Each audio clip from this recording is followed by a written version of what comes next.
Le Grand Matin Sud Radio, la vérité en face, Jean-François Achilly.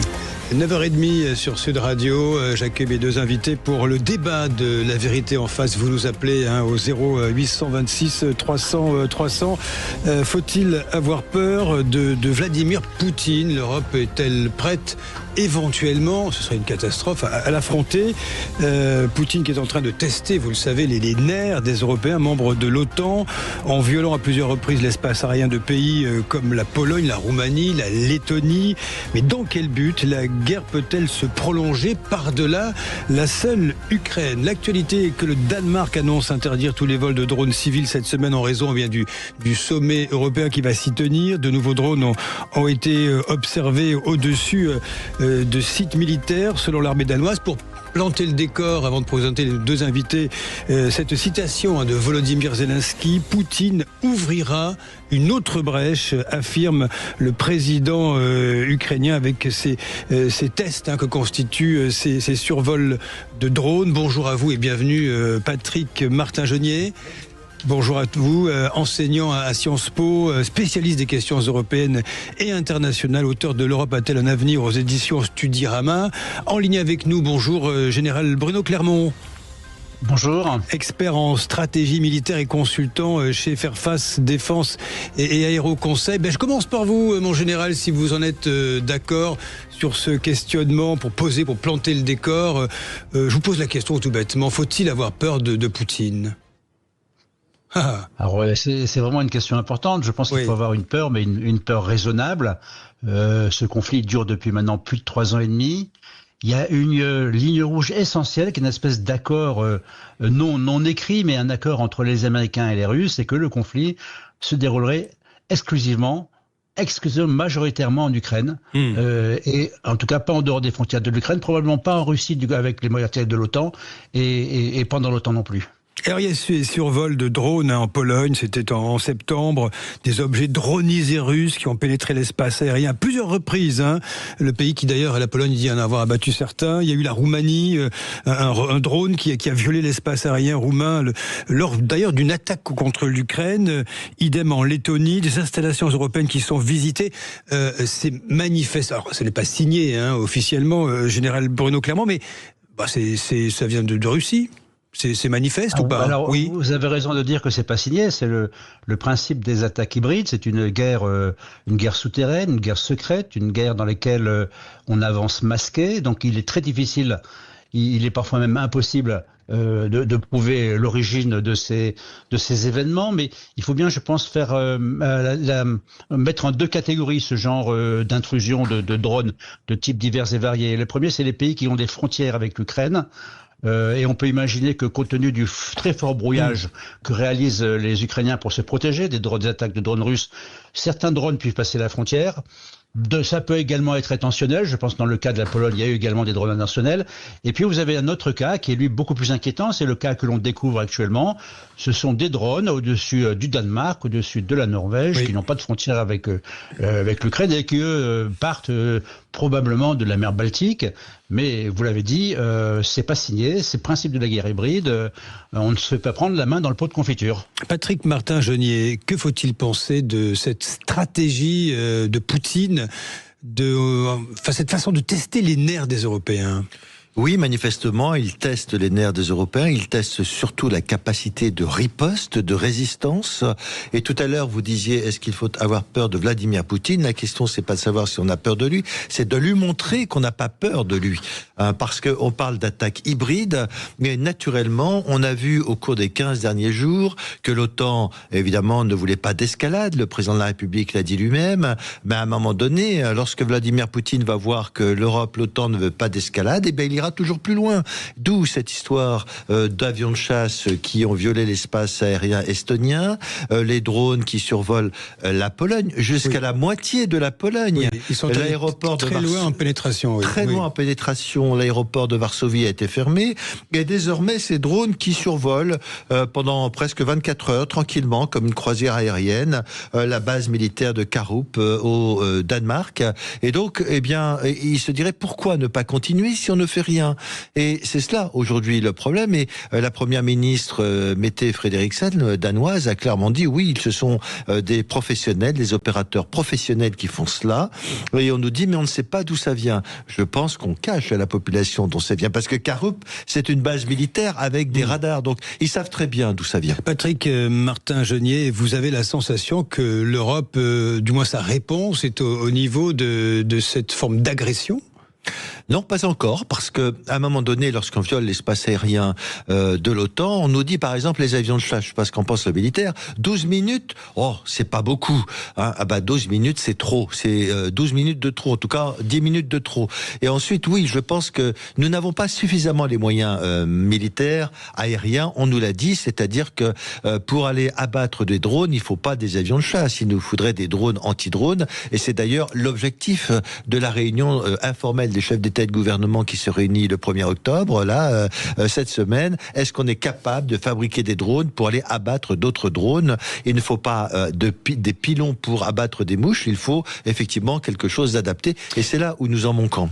Général Bruno Clermont, la Grande Guerre, 14-18, fut une guerre mécanisée. Nous découvrions les tanks, les premiers tanks. Là, aujourd'hui, ce qui se passe en Ukraine, ces drones, au fond, changent totalement la donne sur un front qui est, on va dire, même quasiment figé, malgré quelques avancées sur des kilomètres carrés des Russes. Ces drones, est-ce que nous avons vraiment suffisamment de recul pour en apprécier, je dirais, malheureusement l'efficacité ou du moins le niveau de la menace? Là, vous avez raison, là, probablement que la guerre en Ukraine restera marquée par l'arrivée massive des drones sur le champ de bataille, des drones aériens, mais il y a également des drones navals et puis des drones, on va parler de drones terrestres bientôt. Il faut bien comprendre qu'il y a deux types de drones qui sont engagés sur le théâtre ukrainien, des drones de courte portée, en moins de 40 km de portée, qui sont vraiment sur le champ de bataille, là où il y a le contact entre les troupes et qui saturent et qui empêchent les mouvements de l'adversaire. Et puis vous avez cette autre catégorie de drones qui sont des drones suicides, des drones qui sont utilisés qu'une seule fois, qui sont tirés depuis la Russie ou depuis l'Ukraine, parce que les Ukrainiens également fabriquent des quantités très impressionnantes de drones et qui permettent d'aller frapper l'adversaire dans la profondeur. Et donc cette guerre des drones, donc qui dit guerre de drones dit guerre de la lutte anti-drone. Ça a été évoqué, oui. La lutte anti-drone, c'est compliqué, c'est très compliqué. Les technologies progressent, mais on voit bien que l'avantage des drones, c'est qu'on peut le tirer en grande quantité. Donc on peut saturer les défenses, les interceptions, que ce soit des drones intercepteurs ou de brouillage de la liaison radio des drones ou du système de navigation. Et forcément, si quand on parle de mur anti-drone, un mur anti-drone, il ne sera jamais efficace à 100%. Quand vous envoyez plusieurs centaines de drones et vous avez 90% d'efficacité, vous voyez le nombre de drones qui, malgré tout, pourraient passer. Alors, vous connaissez le principe de l'émission, messieurs. Les auditeurs interviennent et donnent leur avis sur l'antenne de Sud Radio. Je me pense, Bruno est en ligne avec nous. Bonjour, Bruno. Bonjour, Jean-François. Vous nous appelez d'où, Bruno? De Saint-Denis, mais où? Alors, j'habite à Livry-Gargan, mais là, je suis à Noisy-le-Grand. À Noisy-le-Grand, en Seine-Saint-Denis. Voilà. Que dites-vous, Bruno, de cette... Vous savez, la question qui est posée ce matin, c'est est-ce qu'il faut avoir peur de Poutine? Oui, je crois qu'il faut avoir peur de Poutine. Oui. Je pense que les Européens de tout temps ne sont pas velléitaires pour faire des guerres. On l'avait vu entre les deux grandes guerres, on avait minimisé l'impact potentiel d'un Hitler, un Japon impérialiste, on l'a mis en dehors de la Société des Nations, donc, mais on n'avait jamais été jusqu'à les agresser. Et c'est finalement quand physiquement ces pays ont agressé l'Europe que l'Europe a réagi. Donc là c'est un peu pareil, il faut avoir peur de Poutine, puisque je dirais que jusqu'en février 2022, moi je vous aurais dit, il a réussi son coup en Ukraine. Il veut juste montrer qu'il est revenu dans le game, au niveau européen, au niveau mondial. C'est de nouveau un grand pays. Il avait tout pour lui et finalement il attaquait. Jamais je n'aurais pensé qu'il attaque. Donc pourquoi a-t-il attaqué? C'est parce qu'il a une vraie idéologie, il a un vrai projet impérialiste et que par différents moyens, militaires, politiques, je dirais aujourd'hui il a quand même un certain nombre de pays européens dans lesquels il a des relais et dans lesquels il influence. Il y a des partis politiques même en France, ou même Gerhard Schröder, l'ancien chancelier d'Allemagne de l'Ouest, qui travaille pour lui. Mais qui cache-t-on en Russie, oui. Il a un vrai projet politique et global, un peu comme l'Union soviétique avait un vrai projet aussi vis-à-vis de l'Europe de l'Ouest. Bon, après, il y a eu la guerre froide on l'a gagné. Mais il est dans la même logique. Ultime question, Bruno. C'est intéressant ce que vous nous dites. On a vécu en paix, nous avons vécu en paix depuis 1945. Les guerres, hélas, sont poursuivies partout, mais loin de nous, loin de l'Europe. Vous y pensez, vous, citoyens? Alors oui, j'y pense, à ceci près qu'un conflit généralisé entre l'Europe de l'Ouest et l'Union soviétique, la Russie, aujourd'hui, c'est un peu une fin tout de suite, parce que si les deux vont au bout de la logique avec l'arme nucléaire, on n'ira jamais dans une guerre totale. Par contre, des guerres hybrides, des guerres par bribes, par chute, c'est un peu la théorie des dominos qu'avaient les États-Unis, par exemple, à l'époque au Vietnam, en disant si un pays chute dans le communisme, celui d'à côté va chuter, donc on doit absolument les contenir. Là, c'est un peu la même chose. On voit que là, il attaque la Moldavie, il attaque des pays périphériques, il arrive à basculer dans l'échiquier. On est une union, et ceci dit, je voudrais que les Européens se souviennent de la Pologne, qui élisait un roi. Et au XVIIIe siècle, la Russie, de la même façon, a commencé à avoir des pions dans les électeurs du roi de Pologne pour réussir son coup et à la fin absorber totalement la Pologne. Donc cette logique-là, elle est un peu immuable. Elle a fait ses preuves. Donc oui, j'ai une vraie peur, pas d'une guerre totale et frontale, mais d'une guerre permanente. Et comme vous dites, depuis 1945, on n'a pas connu la guerre physique sur le territoire, mais on a connu la guerre froide. Merci. Et donc on est retourné dans ce système. Merci Bruno. Merci Bruno. Général Bruno Clermont, vous voyez, nos auditeurs sont quand même bien informés sur Sud Radio. C'est une éventualité à vos yeux, vous qui êtes un expert. Alors, cette possibilité qu'il y ait une sorte... si la guerre avait été une science exacte, ça serait longtemps qu'on le saurait. Bien sûr, bien sûr. Et ça fait longtemps qu'on les gagnerait. Donc aujourd'hui, l'équation, elle est pas très compliquée. On veut défendre l'Ukraine, on veut se protéger des attaques hybrides de la Russie, et on ne veut pas d'escalade. Je pense que le terme on ne veut pas d'escalade, il est important. Ça veut dire quoi l'escalade? On ne veut pas de conflit direct entre l'OTAN et la Russie. Ça, c'est pas moi qui le dis. C'est ce que j'observe depuis le début de cette guerre. Donc l'équation est compliquée, il faut faire preuve de détermination. Je pense qu'il y a un élément qui n'a pas été évoqué jusqu'à présent, qui est extrêmement important, c'est la volte-face de Trump. Oui, Trump a fait une volte-face, absolument. Très récemment, radicale, et cette fausse volte-face radicale, elle a donné du cœur à l'ouvrage, elle a donné de la détermination à l'ensemble de l'OTAN. Et si jamais Trump s'était désaligné, désolidarisé de l'OTAN, ça aurait été une catastrophe. Et là, je pense que Poutine aurait gagné. Et c'est ce que cherchait Poutine. Poutine cherchait à savoir si Trump était oui ou non derrière les Européens et derrière l'OTAN. Et je rappellerai un dernier point, c'est qu'il ne faut pas se faire d'illusions. L'OTAN sans les Américains, ça ne fonctionne pas. La seule façon de faire fonctionner l'OTAN, c'est le leadership américain. C'est comme ça, on peut le regretter, mais c'est comme ça pour encore un paquet d'années. Donc aujourd'hui, les États-Unis de Trump ont marqué une très forte détermination de s'opposer à la Russie et d'aider l'Ukraine dans son combat contre la Russie. Et je pense que ça c'est important, mais pas d'escalade. Ça reste aussi le mot d'ordre du côté des Américains. Patrick Martin-Jeannier, je vais vous faire réagir dans un instant à et vous avez raison, général Bruno Clermont, de la souligner, cette volte-face de Trump. Comment les Européens peuvent réagir? D'ailleurs, sera-t-elle suivie des faits? C'est la question qui est posée aussi. Vous restez avec nous, la vérité en face à suivre. Faut-il avoir peur de Poutine? 0826 300 300. Le Grand Matin Sud Radio, la vérité en face. Jean-François Aquili. Vous nous appelez au 0826 300 300, 9h47 sur Sud Radio. Nous évoquons Poutine. Faut-il prendre au sérieux sa menace? Faut-il en avoir peur? Lui qui fait se multiplier les survols de drones, et pas que des drones d'ailleurs, dans les pays européens limitrophes, pour faire peser une forme de menace permanente. Le général Bruno Clermont évoquait un instant la volte-face de Trump. Patrick Martin-Jeannier, c'est vrai que le président Trump a changé de pied sur l'Ukraine, expliquant que, au fond, Poutine l'agaçait, on ne pouvait rien en tirer. Et il a même suggéré que l'Ukraine pouvait gagner la guerre, voire aller plus loin. Je ne sais pas ce que ça veut dire très clairement. Il n'a pas précisé sa pensée, le président américain, mais est-ce que, comme le suggérait le général Bruno Clermont, cela rebattait tout de même les cartes dans le conflit? Écoutez, ça rebattra les cartes quand il décidera de changer véritablement sa politique au fond. Car Donald Trump, lui, fait des volte-face toutes les 48 heures et on ne sait pas du tout sur quel élément il se fonde pour dire que l'Ukraine peut reconquérir du territoire. Est-ce qu'on pense un seul instant, sans le soutien militaire américain ou européen, que l'Ukraine va reprendre la Crimée, que l'Ukraine va reprendre les territoires occupés, les oblasts occupés, dans le Donbass, Donetsk, Zaporizhzhia, Kherson? Est-ce qu'il va reprendre tout ça sans une aide supplémentaire? Et donc, les volte-face de Monsieur Trump, je n'y crois pas beaucoup.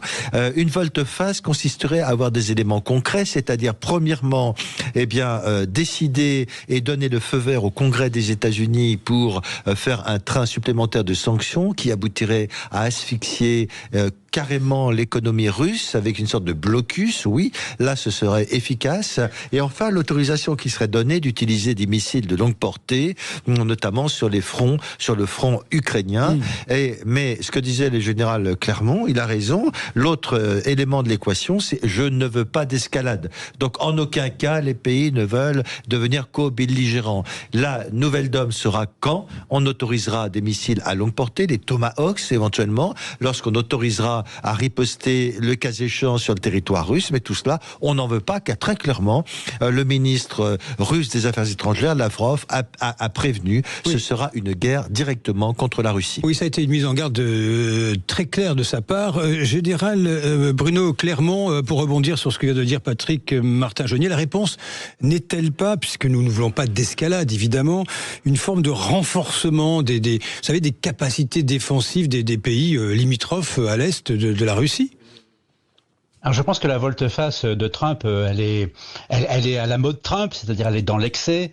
C'est évident que pour reprendre les territoires conquis et puis pour même aller au-delà, c'est très difficile dans les conditions actuelles. Il faudrait vraiment une entrée directe de l'OTAN dans le conflit, ce qui, je rappelle, n'est toujours pas au programme. Par contre, cette volte-face, elle a eu un rôle essentiel vis-à-vis pour le fonctionnement de l'OTAN. C'est-à-dire il y avait des doutes sur le fait que les Américains qui assurent le leadership de l'OTAN, c'est un général américain qui commande toutes les opérations militaires de l'OTAN sur le front Est sont commandées par un général américain. Donc les États-Unis jouent un rôle extrêmement important dans l'OTAN et dans le cadre de la réponse de l'OTAN, de la solidarité de l'OTAN, de la détermination de l'OTAN à protéger ses membres qui pourraient être agressés directement ou indirectement par la Russie, ça a joué un rôle essentiel. Et à ce titre-là, cette volte-face, elle est vraiment arrivée au bon moment. Et je pense que du point de vue de l'OTAN, elle restera solide dans la durée. Sylvain, bonjour. Bonjour à vous. Bonjour à Sud Radio, aux auditeurs. Super. Vous nous appelez de Megève, en Haute-Savoie. En Haute-Savoie. Vous avez un peu vous avez pris de la hauteur pour évoquer cette situation. Ouais. Que dites-vous, Sylvain? Je dis que c'est sympathique parce que le sommet des montagnes commence à être blanc. Ah, tant mieux, non? Donc c'est très sympa. Que dites-vous ce matin? Il faut se défendre face à Poutine ou pas?